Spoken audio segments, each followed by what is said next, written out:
الحمد لله الذي هدانا لهذا الدين وما كنا لنهتدي لولا أن هدانا الله والصلاة والسلام على من لا نبي بعده أما بعد فأعوذ بالله من الشيطان الرجيم بسم الله الرحمن الرحيم الذين آمنوا ولم يلبسوا إيمانهم بظلم أولئك لهم الأمن وهم مهتدون وقال النبي صلى الله تبارك وتعالى عليه وسلم يا أبا سفيان جئتكم بكرامة الدنيا والآخرة وتركتكم على محجة بيضاء ليلها كنهارها أو كما قال النبي صلی اللہ تبارک و تعالی علیہ وسلم۔ میرے محترم پیارے بھائیو، آج جمعہ کا مبارک دن ہے۔ ابھی قریب ہی میں رمضان مبارک کا مہینہ ہمارے ہاتھوں سے نکل گیا۔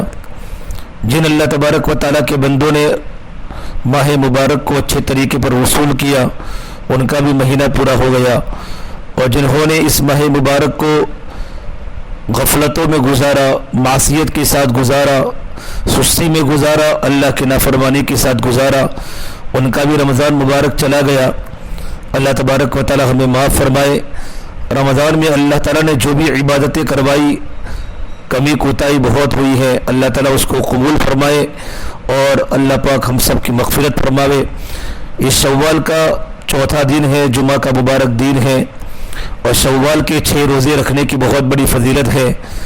اللہ کے نبی صلی اللہ تبارک و تعالی علیہ وسلم نے فرمایا کہ جو انسان شوال کے 6 لگاتار روزے رکھے، اس کو پورے سال کی، پوری زندگی کی عبادت کا ثواب ملتا ہے۔ بہت بڑا مجمع دینداروں کا ہے، صالحین کا ہے، جو اللہ تبارک و تعالیٰ کے حکموں کی بڑی پابندی کرتا ہے۔ رمضان کا مبارک مہینہ بھی گزارا اور گرمی کے موسم کے شوال کے روزے بھی رکھ رہا ہے۔ یہ جمعہ کے دن بہت بڑا مجمع بیٹھا ہے، اس میں سے بہت سے اللہ کے نیک بندے بھی ہوں گے جنہوں نے شوال کا نفل روزہ اللہ کے قرب کے لیے رکھا ہوگا۔ اللہ پاک ان کی زندگی کے گناہوں کو معاف کریں گے۔ اب میرے بھائیو، رمضان مبارک کے مہینے میں ہماری عبادتیں اللہ تعالیٰ کی بارگاہ میں قبول ہوئی کہ نہیں ہوئی، اس کی جو علامت ہے کہ رمضان کے بعد کا جو وقت ہے ہمارا صحیح گزرے۔ رمضان میں ہم نے قرآن کریم کی تلاوت کی، اللہ کا ذکر کیا، تسبیحات کی پابندی کی، اور اپنے ایمان کو بنانے کی مضبوط محنت کی۔ اللہ کے ساتھ کبھی کسی کو شریک نہیں کیا، دل میں اللہ کے تعلق کو، اللہ کے یقین کو بٹھایا۔ تو رمضان کے بعد بھی ہمارے 11 مہینے اللہ تعالیٰ کی محبت میں، اللہ تعالیٰ کی تعلق میں گزرے۔ چونکہ دنیا میں چاروں طرف شرک کا ماحول ہے، انسانوں کو ایمان سے ہٹانے کی بڑی کوشش ہے۔ انسانوں پر جو بھی حالات آتے ہیں وہ اللہ تبارک و تعالیٰ کی طرف سے آتے ہیں۔ ایمان بنتا ہے تو اعمال بنتے ہیں، اور اعمال بنتے ہیں تو حالات بنتے ہیں۔ اللہ تبارک و تعالیٰ نے حالات کو اعمال کے ساتھ جوڑا ہے اور اعمال کو ایمان کے ساتھ جوڑا ہے۔ جب بندے کے حالات، بندے کے اعمال درست ہوتے ہیں، اللہ اس کی زندگی کو حیات طیبہ بناتے ہیں، خوشگوار بناتے ہیں۔ اللہ دلوں میں سکون، دلوں میں ٹھنڈک، دلوں میں اطمینان دیتا ہے۔ جب اعمال بگڑ جاتے ہیں تو انسان کے حالات بگڑ جاتے ہیں، انسان کے حالات بگڑ جاتے ہیں۔ جب ایک انسان پر کبھی کوئی حالات آئے، گھر میں کوئی بیمار ہو گیا، پریشانی ہو گئی، کاروبار میں کوئی مصیبت آئی، تو انسان اتنا ایمان کا کمزور ہے کہ اس کا سیدھا ذہن اس طرف جاتا ہے کہ مجھ پر کسی نے سحر کر لیا، مجھ پر کسی نے جادو کر لیا، اور عاملوں کے چکر میں انسان رہتا ہے۔ اور بہت سی دنیا میں گنڈے قسم کے عامل ہیں جو پیسوں کے پجاری ہیں، اور لوگوں کا ذہن غلط چیزوں کی طرف دوڑتے ہیں، غلط چیزوں کی طرف ڈالتے ہیں، یہاں تک کہ انسان اپنے معاشرے میں بہت بڑا ذلیل بن جاتا ہے، خاندانوں میں توڑ پیدا ہو جاتا ہے۔ اس لیے میں نے سوچا، چونکہ رمضان کے مبارک مہینے میں عامل یوں کہتے ہیں کہ شیطان اللہ بند کرتا ہے تو ہماری تعویذ کی دکان بھی بند ہو جاتی ہے، لیکن جیسے عید کا چاند ہوتا ہے تو چاروں طرف شیطان دنیا میں آ جاتے ہیں۔ اس لیے شیطان جب آتے ہیں تو انسان بیمار بھی ہو جاتے ہیں، انسان کی پریشانیاں بڑھ جاتی ہیں۔ تو میں نے سوچا اس نازک موضوع پر آپ کے سامنے کچھ باتیں قرآن و حدیث کی روشنی میں پیش کروں، تاکہ ہمارا مجمع جو آج کل افراط و تفریط کا شکار ہے، اس کے بارے میں ایک اعتدال کے ساتھ آپ کے سامنے اس لائن کی بات آ جائے، تاکہ ہم غلو بھی نہ کریں اور ہم بالکل بدظن بھی نہ ہو جائے کہ قرآن و حدیث اس کے بارے میں کیا کہتی ہیں اور اسلام اس کے بارے میں کیا شریعت اس کے بارے میں کیا رہبری کرتی ہے. تو آپ حضرات سے گزارش ہے کہ جمعہ کے مختصر وقت میں آپ کے سامنے کچھ باتیں عرض کروں. آپ حضرات برابر توجہ کے ساتھ میری بات کو سنیں گے. اللہ مجھے صحیح کہنے کی توفیق عطا فرماوے اور اللہ پاک آپ کو صحیح سننے کی اور اس پر ہم سب کو اللہ پاک عمل کرنے کی توفیق عطا فرمائے. میرے بھائیو، اللہ کے نبی صلی اللہ تبارک و تعالی علیہ وسلم ایک مرتبہ فرمایا کہ میرے سامنے موسم حج کے موقع پر ساری امتیں پیش کی گئی. اس روایت کو بیان کرنے والے راوی حضرت عبداللہ بن مسعود رضی اللہ تعالیٰ عنہ ہے. فرمایا اللہ کے نبی صلی اللہ تبارک و تعالی علیہ وسلم نے کہ میرے سامنے حج کے موسم میں ساری امتیں پیش کی گئی، یعنی بذریعہ کشف آپ کو تمام پچھلی امتیں دکھائی گئی. مثلا حضرت موسیٰ علیہ السلام کی امت، عیسیٰ علیہ السلام کی امت اور دوسرے انبیاء علیہ السلام کی امتیں اللہ کے نبی صلی اللہ تبارک و تعالی علیہ وسلم کے سامنے پیش کی گئی، اور ان کے ساتھ ساتھ امت محمدیہ بھی آپ کے سامنے پیش کی گئی. تو مجھے اپنی امت کی تعداد چونکہ بہت بڑی تھی، اس کو دیکھ کر میرے دل میں مسرت ہوئی، میرا دل بڑا خوش ہوا، اس لیے کہ دوسرے انبیاء کے امتیوں کی تعداد اتنی زیادہ نہیں تھی جتنے اللہ کے نبی صلی اللہ تبارک و تعالی علیہ وسلم کی امت کی تعداد تھی. اور بھائی دوسری روایت میں تفصیل ہے، جب گزشتہ انبیاء کی امتیں آپ کے سامنے پیش کی جانے لگی تو بعض انبیاء علیہ السلام کی امت میں 2-3 آدمی تھے، کسی کے ساتھ 10-12 تھے، اس لیے کہ بعض انبیاء کرام علیہ السلام پر ایمان لانے والے محدود چند افراد تھے، بعض نبیوں پر ایمان لانے والے 10-12 افراد تھے، بعض پر ایمان لانے والے 100 افراد تھے، بعض پر ایمان لانے والے 1000 تھے. اور لوط علیہ السلام کا تو ایک بھی امتی نہیں ہے جو ان پر ایمان لایا ہو. جب یہ امتیں آپ کے سامنے پیش کی گئی تو آپ کو ایک بہت بڑا گروہ نظر آیا. آپ نے پوچھا یہ کون لوگ ہیں؟ تو آپ کو بتایا گیا یہ حضرت موسیٰ علیہ السلام کی امت ہے، کیونکہ موسیٰ علیہ السلام کی امت تعداد کے اعتبار سے بہت زیادہ تھی. پھر بعد میں آپ کے سامنے ایک بہت بڑا گروہ، بہت بڑا لشکر، بہت بڑی جماعت کو پیش کیا گیا جو سارے میدان پر چھا گیا اور سارے پہاڑوں پر چھا گیا. تو میں نے پوچھا یہ کون لوگ ہیں، من ہم؟ تو آپ صلی اللہ تبارک و تعالی علیہ وسلم کو بتایا گیا یہ آپ کی امت ہے. پھر آپ سے سوال کیا گیا یا محمد رضیت، اے محمد صلی اللہ تبارک و تعالی علیہ وسلم کہ آپ راضی ہو گئے، یعنی کہ اس سے خوش ہے کہ آپ کی امت کی اتنی بڑی تعداد ہے جو کسی اور پیغمبر کی امت کی نہیں ہے؟ تو میں نے جواب دیا نعم یا ربی، ہاں میرے پروردگار، مجھے بہت خوشی ہوئی الحمدللہ کہ میرے امت کے اندر اتنی بڑی تعداد لوگوں کی موجود ہے. اس کے بعد اللہ کے نبی صلی اللہ تبارک و تعالی علیہ وسلم کو اللہ پاک نے خوشخبری سنائی کہ ان مع هؤلاء 70,000 يدخلون الجنة بغیر حساب. بخاری شریف کی روایت ہے، یعنی جو امت آپ کو نظر آ رہی ہے ان میں 70,000 افراد تو ایسے ہیں جو بغیر حساب و کتاب کے جنت میں داخل ہوں گے، ان سے حساب نہیں لیا جائے گا. پھر اس کی شرح فرمائی وہ لوگ جو جنت میں بغیر حساب و کتاب کے داخل ہوں گے یہ وہ لوگ ہوں گے جن کے اندر 4 صفتیں موجود ہوگی.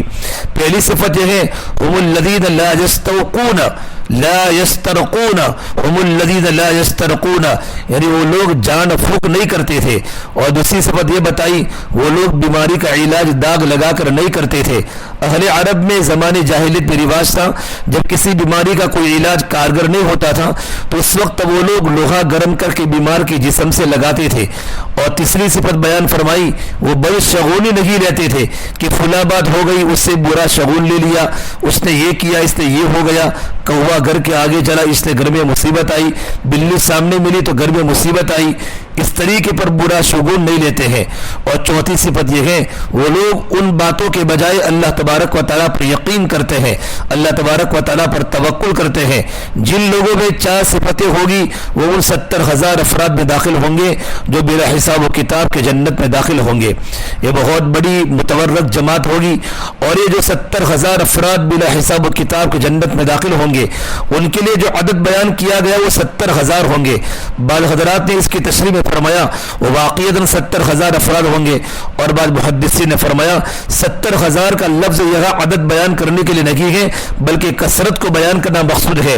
جیسے کوئی آدمی کسی چیز کی کثرت کو بیان کرتا ہے تو اس کے عدد کو بیان کرتا ہے، جبکہ مقصود عدد بیان کرنا نہیں ہوتا بلکہ کثرت بیان کرنی مقصود ہوتی ہے. اسی طرح میرے بھائیو یہاں بھی اس عدد سے بیان کرنا مقصود ہے کہ اللہ تبارک و تعالیٰ پر فضل و کرم سے اس امت کے بے شمار افراد کو بغیر حساب و کتاب کے جنت میں داخل فرمائیں گے. اور بعض محدثین نے فرمایا یہ جو 70,000 افراد ہوں گے پھر ان میں سے ہر ایک کے ساتھ 70,000 افراد ہوں گے جن کو اللہ تبارک و تعالیٰ جنت میں داخل فرمائیں گے. اللہ پاک اپنے فضل و کرم سے اپنی رحمت سے ہم سب کو جنت میں داخل فرما دے. آمین. میرے بھائیو، جس وقت اللہ کے نبی صلی اللہ تبارک و تعالی علیہ وسلم نے صحابہ کرام کے سامنے حدیث پاک سنائی اور یہ بات ارشاد فرمائی تو ایک صحابی حضرت عکاشہ ابن محسن رضی اللہ عنہ بھی کھڑے ہوئے اور کہ اللہ کے نبی یا رسول اللہ فدع اللہ ان یجعلنی منہم، یا اللہ کے نبی آپ میرے لیے دعا فرما دیجئے اللہ تبارک و تعالی مجھے بھی ان حضرات میں داخل فرما دے۔ اللہ کے نبی صلی اللہ تبارک و تعالی علیہ وسلم نے اسی وقت ان کے لیے دعا فرما دی کہ یا اللہ ان کو ان لوگوں میں داخل فرما دے جو بغیر حساب و کتاب کے جنت میں داخل ہونے والے ہیں، عکاشہ کو بھی اس میں داخل فرما دے۔ بس ان کا تو پہلے کی مرحلے میں ہی کام ہو گیا، بڑی خوش قسمت صحابی تھے، موقع کا فائدہ اٹھایا۔ جب دوسرے صحابہ کرام نے دیکھا یہ تو بڑا اچھا موقع ہے تو ایک صحابی اور کھڑے ہو گئے کہ یا رسول اللہ میرے لیے بھی دعا کیجئے کہ اللہ تعالیٰ مجھے بھی ان میں داخل فرما دے۔ اس پر اللہ کے نبی صلی اللہ تبارک و تعالی علیہ وسلم نے ارشاد فرمایا سبقک بہا عکاشۃ، یعنی عکاشہ تم سے سبقت لے گئے۔ مطلب میرے نبی کا یہ کہنے کا تھا کیونکہ سب سے پہلے انہوں نے دعا کی درخواست کی، میں نے اس کی تعمیل کر دی، اب یہ سلسلہ مزید دراز لگی ہوگا، لمبا لگی ہوگا، اب اللہ تبارک و تعالیٰ کا فضل جس پر ہوگا اللہ پاک اس کو جنت میں داخل فرمائیں گے۔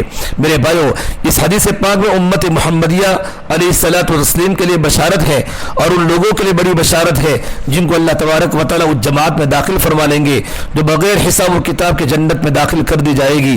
ہمارا کیا منہ ہے کہ ہم یہ کہیں کہ اللہ تعالیٰ ہمیں بھی اس میں شامل فرما دے، ہم تو گنہگار ہیں، زندگی گناہوں کے ساتھ گزر رہی ہے، آنکھوں کا دیکھنا بھی گناہ ہے، زبان کے بول بھی گنہگار ہے، کانوں کا سننا بھی گنہگار ہے، ہمارا پورا کا پورا وجود اللہ کی نافرمانی میں چل رہا ہے، لیکن اللہ تعالیٰ کی رحمت ہمارے گناہوں سے بڑی ہے۔ اللہ کی رحمت کے پیش نظر ایک ادنا سے ادنا امتی بھی یہ دعا مانگ سکتا ہے کہ یا اللہ میں اس قابل تو نہیں ہوں لیکن آپ کی رحمت سے کچھ بعید رہی ہے کہ میرے جیسے گنہگار آدمی کو بھی بغیر حساب و کتاب کے جنت میں داخل فرما دے۔ آپ کی رحمت کی وسعت میں کوئی کمی نہیں آتی، لہذا میرے بھائیو ہر مسلمان کو یہ دعا مانگنی چاہیے کہ اللہ تبارک و تعالی ہمیں بلا حساب و کتاب کے رب العالمین جنت میں داخل فرما دے۔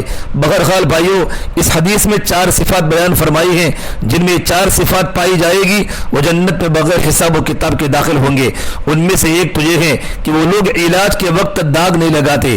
اس زمانے میں اہل عرب کے ہاں یہ طریقہ تھا کہ لوگ جب کسی بیماری کا علاج کرتے اور کوئی دوا کارگر نہ ہوتی تو ان کے یہاں یہ بات مشہور تھی کہ لوہا آگ پر گرم کر کے اس بیمار کے جسم پر لگایا جائے، اس کے ذریعے مریض کو سخت تکلیف ہوتی تھی۔ ظاہر ہے جب جلتا ہوا لوہا جسم سے لگے گا تو کیا قیامت ڈائے گا، ان کا یہ خیال تھا یہ علاج ہے اور اس سے بیماری دور ہوتی ہے۔ جناب رسول اللہ صلی اللہ تبارک و تعالی علیہ وسلم نے اس طریقے علاج کو پسند نہیں فرمایا، اس لیے کہ اس علاج کے طریقے میں تکلیف نقد ہے اور فائدہ یقینی نہیں، اور وہ علاج جس میں تکلیف تو نقد ہو جائے اور فائدے کا پتہ نہ ہو کہ فائدہ ہوگا یا نہیں ہوگا، ایسا علاج شریعت میں پسندیدہ رہی۔ نبی کریم صلی اللہ تبارک و تعالی علیہ وسلم نے اس کو ناپسند فرمایا۔ اسے میرے بھائیو، اور دوسری وجہ یہ بیان کی جاتی ہے کہ در حقیقت یہ داغنے کا طریقہ علاج کے اندر غلو اور مبالغہ ہے۔ عرب میں مقولہ مشہور تھا آخر الدواء الکیو، انہیں آخری علاج داغ لگانا ہے۔ بتلانا مقصود ہے جب آدمی بیمار ہو جائے تو اس کا علاج کرانا سنت ہے، لیکن علاج ایسا ہونا چاہیے جو اعتدال کے ساتھ ہو، یہ نہیں کہ علاج کے اندر آپ انتہا کو پہنچ جائے اور مبالغہ سے کام لے، یہ بات شریعت میں پسندیدہ نہیں ہے۔ ادھر حقیقت اس بات کی علامت ہے کہ اللہ تبارک و تعالیٰ کی ذات پر بھروسہ کی کمی ہے جس کی وجہ سے آدمی مبالغہ کر رہا ہے۔ انسان اسباب ضرور اختیار کرے لیکن اعتدال کے ساتھ کرے۔ حدیث میں اللہ کے نبی صلی اللہ تبارک و تعالی علیہ وسلم نے فرمایا اجملوا فی الطلب، یعنی ایک اجمالی کوشش کرو اور پھر اللہ تبارک و تعالیٰ پر بھروسہ کرو، یہ ہے سنت۔ لہذا علاج میں اس طریقے کا انہماک اور بہت زیادہ غلو پسندیدہ نہیں ہے۔ اللہ تبارک و تعالی ہمیں عمل کی توفیق فرماوے۔ اور دوسری صفت بیان فرمائی کہ وہ لوگ بغیر حساب کو کتاب کے جنت میں داخل ہوں گے، جن میں دوسری صفت ہے بدشگونی۔ اس کا بیان میں پہلے بھی کر چکا ہوں کہ بدشگونی لینا، فلاں عمل سے بدفعلی ہو گئی، بلی راستہ کاٹ گئی تو اب سفر ملتوی کر دے، اور بھی بہت ساری باتیں ہمارے معاشرے میں پھیلی ہوئی ہیں۔ خاص طور مستورات اس بیماری کا بڑی شکار ہیں۔ یہ ساری کی ساری باتیں جاہلیت کے زمانے کی باتیں تھیں اور اس کا سبب، سب سے بڑی بنیادی وجہ ایمان کی کمزوری۔